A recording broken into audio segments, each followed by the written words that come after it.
G'day everybody. For today's video, we are actually going to go through some Fragged rules. So I thought I would basically start taking people through some sections of the Fragged rules and sort of talking about how they work very briefly and some of my design ideas behind them.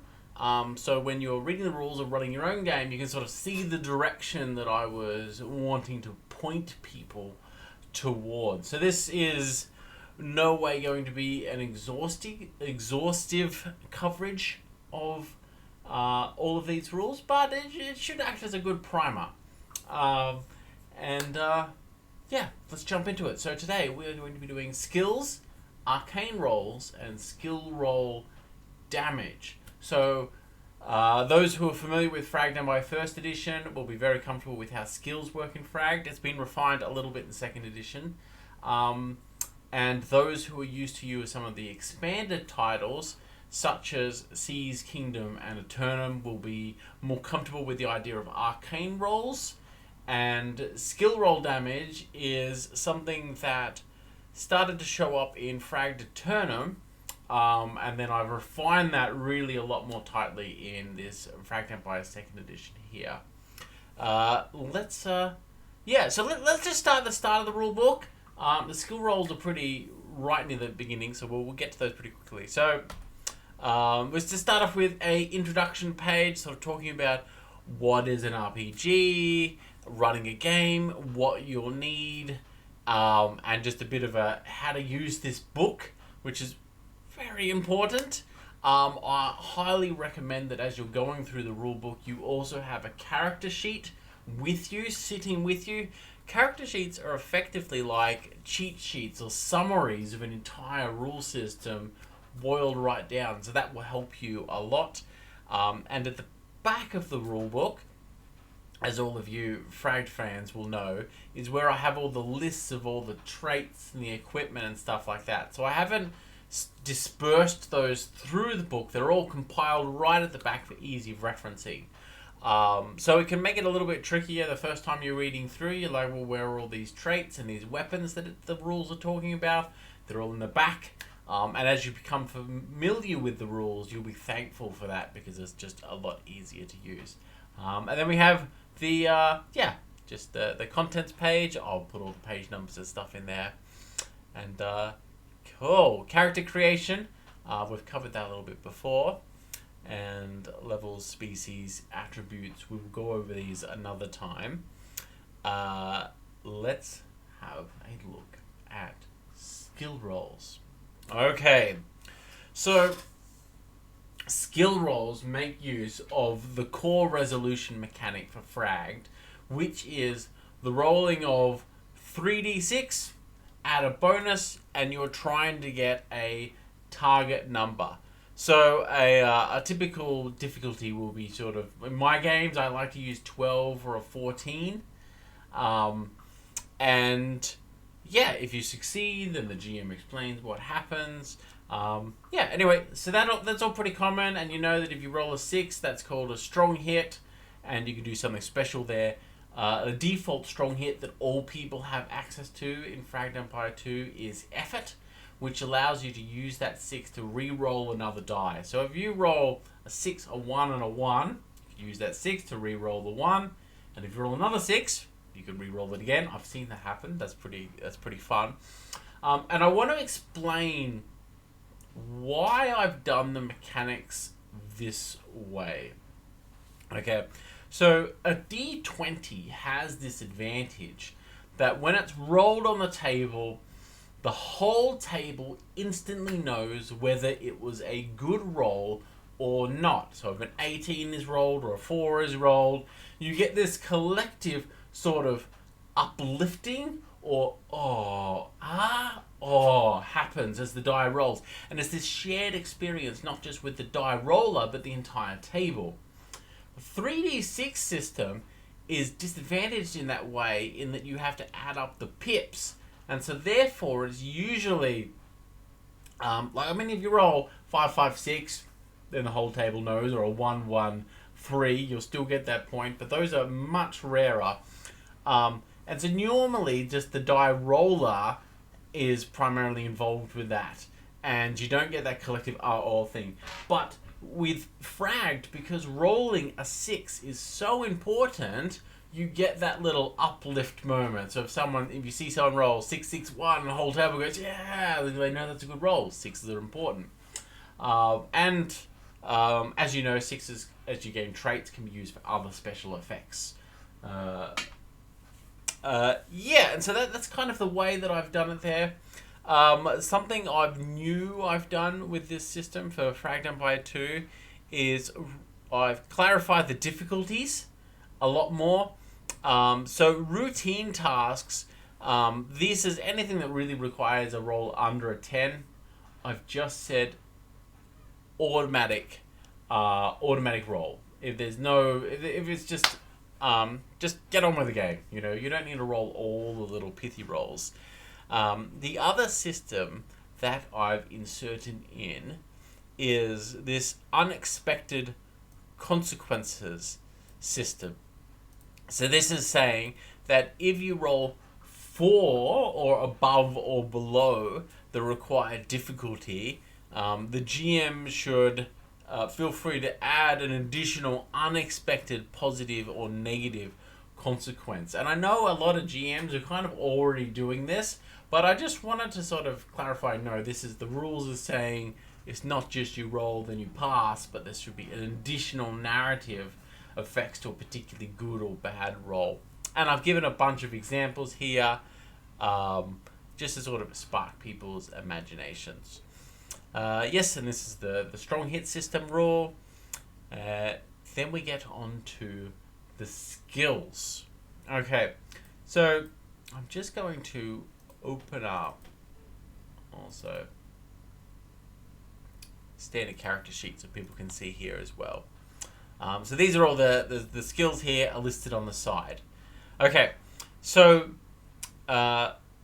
when you're creating a character, you have 6 trained skills and all the rest are untrained. Well, 6 of these are trained, and then 2 personal combat ones and 2 spacecraft system ones are rolled. And trained skills, you get a +1 bonus in, and untrained skills are a -2 penalty too. Then you can gain a bonus of +1 or -1 if you have 4 or more or 1 or less of a corresponding attribute. So this ties attributes to skills just a little bit more than first edition. So for example, with persuasion, if you got 4 or 5 focus, you get an additional bonus 1 to persuasion, and this doesn't matter whether you're trained or not in it. Then if you have a toolbox with you, you get another +1 bonus. So this is particularly thematic for technical skills. Like you have a box of like spanners and hammers and duct tape and stuff. Like, as you may know how to repair a car, but if you don't have the equipment, you're not going to be able to do it. And so there's 2 parts to this. So one is some skills just require a toolbox. Like, you cannot pass them without a toolbox. You cannot hack that computer unless you have a computer's toolbox, for example. And the reason why this toolboxes are so important is largely because this is a science fiction game. And in science fiction, equipment and technology and physical stuff is actually quite important to the narrative. And so players and toolboxes generally take up 2 equipment slots, which is quite a bit. So players will generally only have maybe a couple of toolboxes with them. They may be trained in 6 skills, but then they've got to pick, okay, but what are my special skills? What are my important ones? And especially with other technical skills, they probably don't want to take a toolbox with them. Now, the other thing we got here is workshops. So workshops give a +1 bonus. Now, workshops have changed in 2nd edition.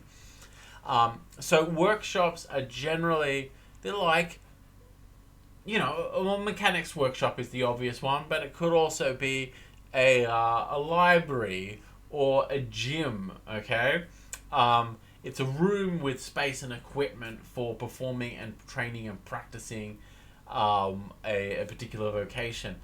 And these are generally installed on your spaceship, and they changed the 2nd edition because they just grant another passive +1 bonus if you just have regular access to that workshop. So you don't actually have to be physically in the workshop to gain that +1 bonus to it.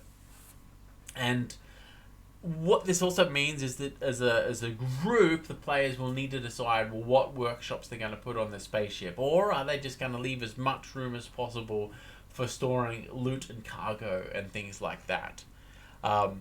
Then you have your species and your traits bonuses. So some species gain +1 to some skills. For example, corporation gain +1 to wealth.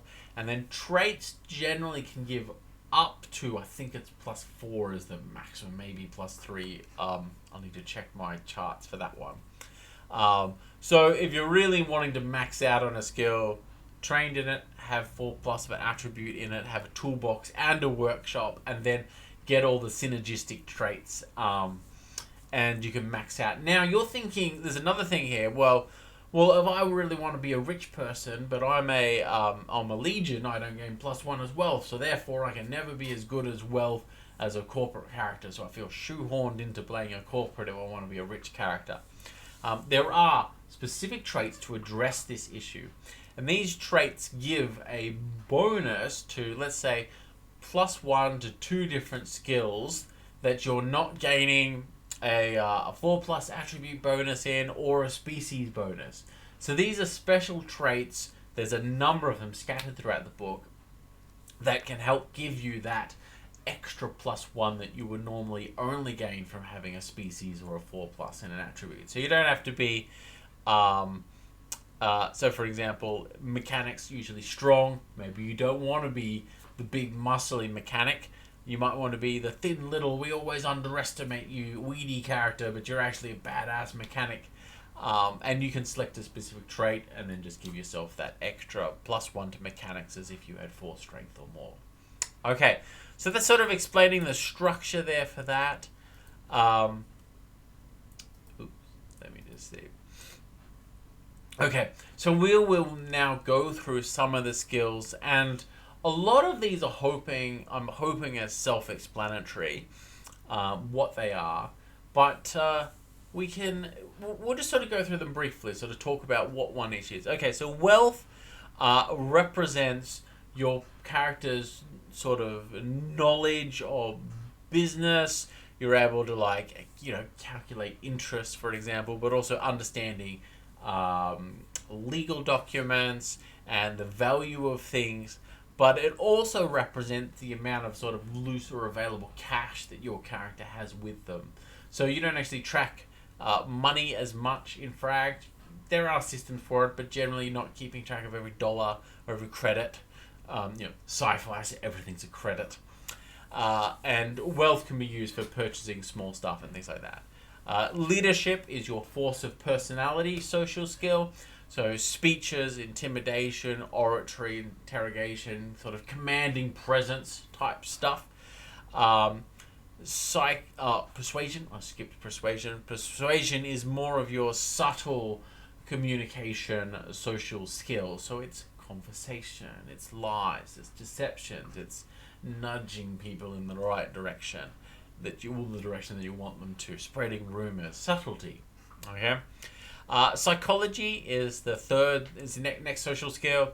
It's your ability to understand language and people. So if you're really wanting to understand people's motives, psychology is there for that. Culture is your knowledge of culture. Okay, so understanding different, factions and little cultural subtleties and etiquettes and things like that. Also can help you with complex legal issues. So whereas wealth is more like contract legal stuff, to do with exchanges, culture legal stuff can cover more like laws and moral laws and things like that. Physical is your ability to run, jump, dive, tumble, blah blah blah, all that kind of athletic and endurance and resilience type stuff. There's also physical is probably the primary skill that you're going to be using to tackle people.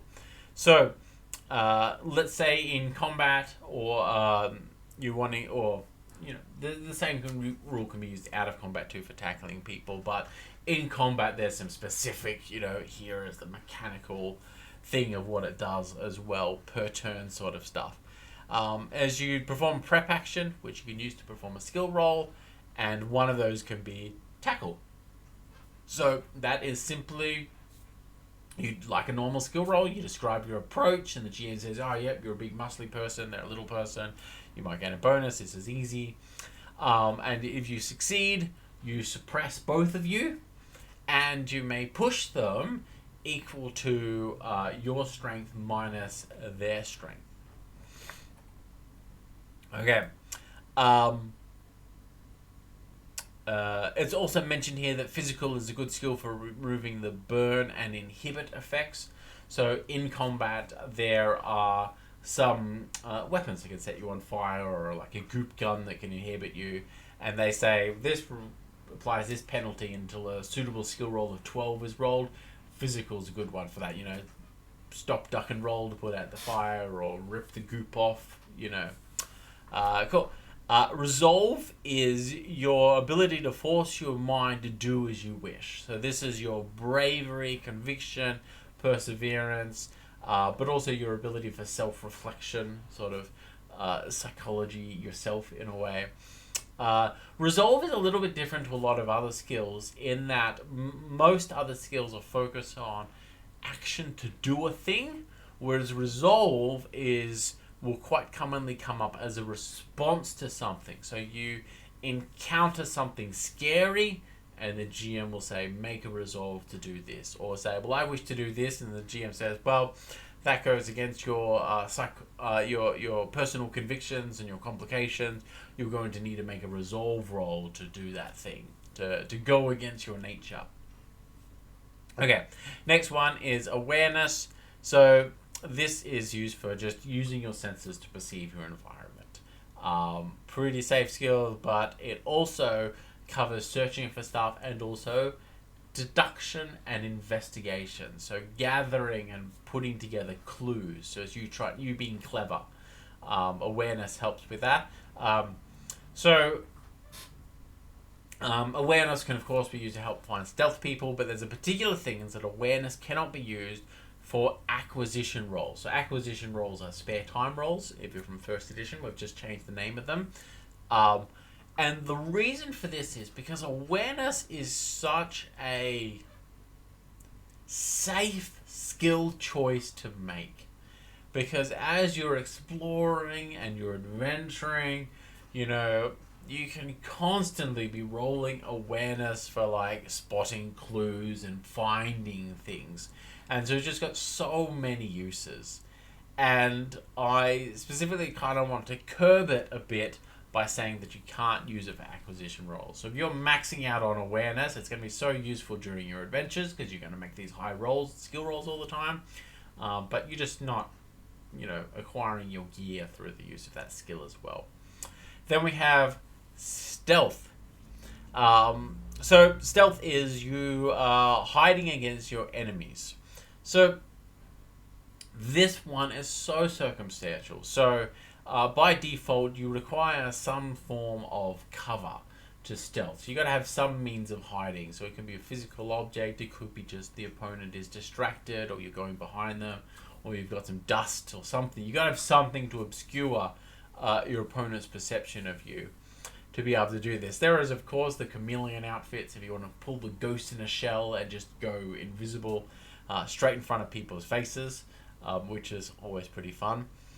And so stealth is treated in a couple of different ways. So out of combat, you're just making a stealth roll, and the GM should just narrate it. Narrate it with go with the flow. But during combat, if you successfully perform a stealth roll, for example, through the prep action again, a really common thing to do is to start out hidden, and with the prep action, you can select two of these things to do, and I would go move and skill roll. So skill roll, attempt to stealth, and if you do stealth, then move. So that way your opponent, well, you're hiding behind that rock, but then you've moved off somewhere else after that. And the difficulty of this roll so just depends on the environment, and the narrative the narrative sort of awareness of your opponent. You know, are they a really alert guard, or are they a good guard playing backgammon on their phone? Okay, it's going to affect the difficulty of the roll. And while you're stealth, you move at half speed, and you may not be perceived or attacked by your enemies. Okay, you lose your stealth if you attack with a weapon without the invisible attack keyword. So if you don't have a silencer on your gun, you take your shot. You lose cover against an enemy that's facing you. An enemy performs a successful awareness skill roll, or the locked on effect is on you. So if you've got a targeting computer and you put that on someone, you always know where they are, even if they're behind walls or they're stealth. You sort of lock on them until they've removed that effect. Okay, let's go into mechanics here. We're getting more technical skills now. So this is your knowledge of and ability to work with mechanical machines, robotics, architecture, minerals. Yeah, this is pretty self-explanatory. Mechanics is also a really good one for repairing things. Electronics, another common mechanical stuff. So this is your ability to work with a lot of electronic hardware and electronic signals. So electronics doesn't just cover circuitry, it also covers telecommunications and sensory systems. Computers, yes, that's pretty self-explanatory. That's to do with, like, you know, codes and software, holograms, and the stream. The stream is what we call the internet in this setting. Then you've got biotech, which is your knowledge and ability to work with advanced biological technology, chemistry, and genetic engineering. This also covers augmentations. Medicine. So this is another real. Every group of PC should have at least one person with medicine skill. So this covers primarily healing. Okay. So at the end of combat, a person in the party can attempt to do the first aid roll. So first aid roll requires a roll of a 12 out of combat, and it heals 2 damage to nearby characters that was dealt with in 5 minutes of that. So this means you've just had a fight, then you can do a first aid roll, and that heals everyone up to 2 attribute damage. It also means if someone gets sprung by a trap and stabbed out of combat, if you can get to them within 5 minutes and attempt a first aid roll. An important thing is if you include yourself within that roll, you will have a -2 penalty. The other healing roll is the care roll. So this requires an acquisition roll of 12, and it heals 3 attribute damage. So medicine is going to be the primary one that is used here for healing attribute damage. Next one is astronomy. So this is your knowledge of celestial objects, phenomena, and ley lines, and your knowledge of and ability to use astronomical equipment. So this is not just cosmology and planets and things. It also covers ley lines, ley dust, jump drives, and navigation. The last one here is planets. So this represents your knowledge of planetary bodies and their ecosystem. So this is flora and fauna, geology, gravity, and gravity. Oh, okay. So then we're going to go into the personal combat skills. So these are used less out of combat in terms of like general skill rolls. They could be. So for example, if you wanted to set off an explosion or like blow up a bridge, you might make a mechanics roll to understand the sort of how the bridge is constructed, or the GM might allow a heavy arms roll for your ability to make the biggest bomb possible. But generally what happens is personal combat skills, the bonus that you have for that skill translates as +1 hit with those weapons. So if you're not trained in small arms, you're going to have a -2 penalty to hit if you pick up a rifle. But if you're trained in heavy arms and you pick up a grenade, you're going to have a +1 to hit. Another important thing to note is that small arms can have workshops. So if you install a firing range on your spaceship, that's going to give bonuses to everybody's to hit chance. I recommend that. It can be a pretty good bonus. And then your spacecraft combat skills. So these are your bonuses to your vehicle system rolls during space combat. Okay, so I think I'm going to wrap things up here. I'm sorry I didn't get to arcane rolls or skill roll damage. I think we can do those ones in a future video, hopefully next video. I hope you guys have a great